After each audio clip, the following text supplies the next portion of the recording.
Bapak, pernah tidak mengalami di mana anak membaca sesuatu, tapi dia tidak paham apa isinya? Ternyata, membaca teks tidak hanya membaca apa yang tertulis, namun ada pesan dan makna lain yang terlibat di dalamnya. Bagaimana caranya agar paham? Mari ikuti saya. Para peserta didik barangkali dapat lebih cepat menemukan jawaban ketika ditanya dengan pertanyaan yang sifatnya menemukan informasi literal di dalam teks. Namun, ketika ditanya tentang simpulan atau mengkontraskan dan membandingkan informasi dalam teks atau antar teks, mereka seringkali gagal. Kegagalan bisa disebabkan oleh 1. Mereka belum dapat memahami bagian informasi pada bacaan dan atau 2. Pengetahuan awal yang mereka miliki tentang materi bacaan masih terbatas. Kemampuan menginterpretasi dan memahami ini memang lebih mahir dibandingkan menemukan informasi. Untuk memahami bacaan, peserta didik perlu 1. Memahami informasi pada bacaan. 2. Menghubungkan ragam informasi itu untuk membangun pemahaman baru. Pemahaman baru ini disebut simpulan atau tafsiran. Apabila pemahaman tadi dikaitkan dengan pengetahuan yang telah dimiliki pembaca, maka ini disebut analisis. Mari kita telusuri apa dan bagaimana menginterpretasi dan memahami teks. Dalam laporan rapor pendidikan, menginterpretasi dan memahami teks merupakan level kompetensi kedua atau disingkat L2. Indikator kompetensi ini adalah kemampuan peserta didik dalam membandingkan dan mengkontraskan ide atau informasi dalam teks atau antar teks, membuat simpulan, mengelompokkan, mengkombinasikan ide dan informasi dalam teks, atau antar teks informasional atau non-fiksi dan sastra. Karena kemampuan menginterpretasi bacaan ini penting dalam proses literasi, kemampuan ini perlu dilatih sejak peserta didik berada di SD. Dengan demikian, saat peserta didik memasuki jenjang SMP, mereka sudah siap menafsirkan dan mensintesis pemahaman dari materi bacaan yang lebih banyak atau teks jamak. Untuk membangun pemahaman bacaan, pembaca dapat menginterpretasi dan mengintegrasikan informasi di dalam teks, baik pada level kata, kalimat, maupun keseluruhan teks. Kata kuncinya adalah memahami tema atau ide bacaan, karena setiap kata yang dibaca akan mengaktifkan kata lain yang berhubungan. Contoh, bila kita mendengar kata pemadam kebakaran, maka secara otomatis kita akan menggunakan pengetahuan awal terkait dengan kata pemadam kebakaran. Otak kita akan menggambarkan pengetahuan terkait kata tersebut. Kemampuan menginterpretasi dan memahami teks penting agar mereka mampu membangun pemaknaan baru dan mengaitkan bacaan tersebut dengan dirinya. Dengan demikian, mereka akan dapat mengambil manfaat dari bacaan tersebut dan menerapkannya dalam kehidupan mereka. Mengasah kemampuan peserta didik dalam menginterpretasi dan memahami teks bukan hanya tanggung jawab guru bahasa Indonesia loh, tapi tanggung jawab semua guru. Yuk kita lihat Bu Iren yang sedang mengajar IPA.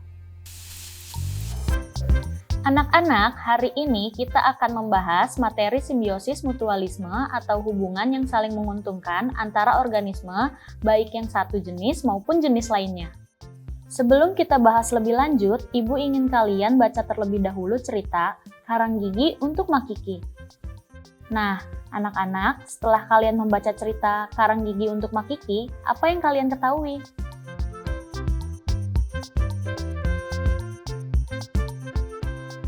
Setelah membaca cerita itu, saya jadi tahu kalau simbiosis mutualisme itu tidak mengganggu makhluk lainnya. Betul. Sekarang siapa yang bisa menyampaikan bukti pendapat Bondan?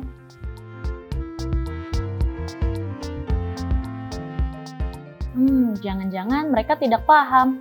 Coba deh nanti aku tanya ke guru bahasa Indonesia. Gimana biar anak-anak ini bisa menemukan bukti pendukung dalam sebuah bacaan? Nah, kalau Bu Iren mau bertanya dengan guru bahasa Indonesia, yuk kita lihat di kelas Pak Rizky di sekolah dasar. Anak-anak, Bapak punya buku. Coba lihat. Kira-kira apa ya yang menarik dari sampul buku ini?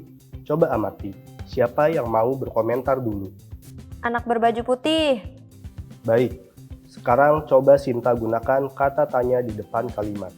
Mengapa anak yang berbaju putih melihat ke arah toko? Oh, kenapa ya? Coba Bian tunjuk yang mana sih anak yang berbaju putih?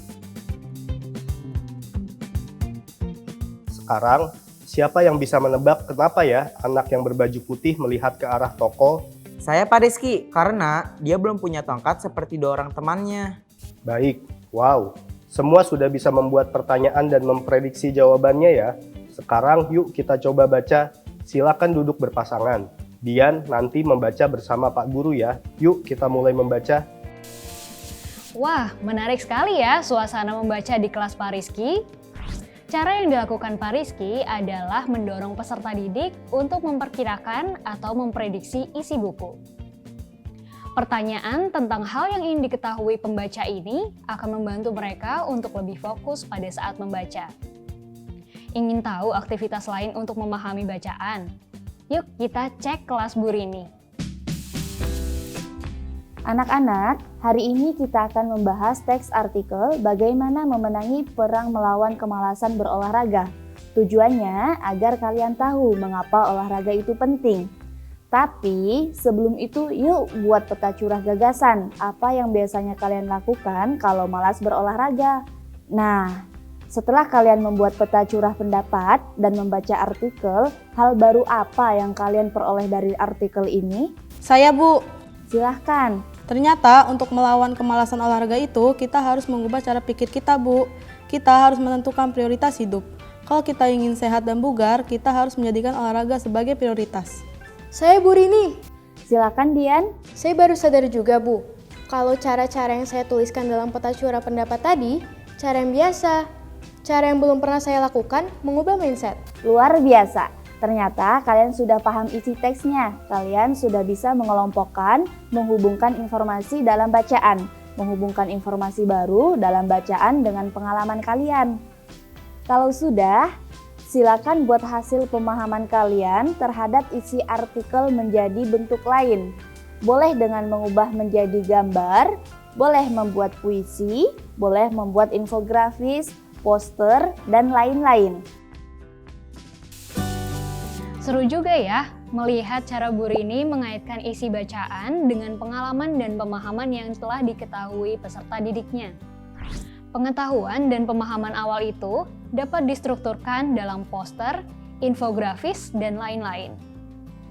Cara ini efektif untuk membuat peserta didik menginterpretasikan dan memahami isi bacaan. Bila peserta didik kita sudah dapat menginterpretasi dan memahami teks, maka ia akan bisa mendapatkan manfaat. Dan ke depan, sebagai individu, mereka akan menjadi individu yang literat yang dapat membantu memecahkan masalah dengan memahami informasi. Nah, kemampuan seperti ini adalah kemampuan menalar yang nanti kita akan bahas ya di materi selanjutnya.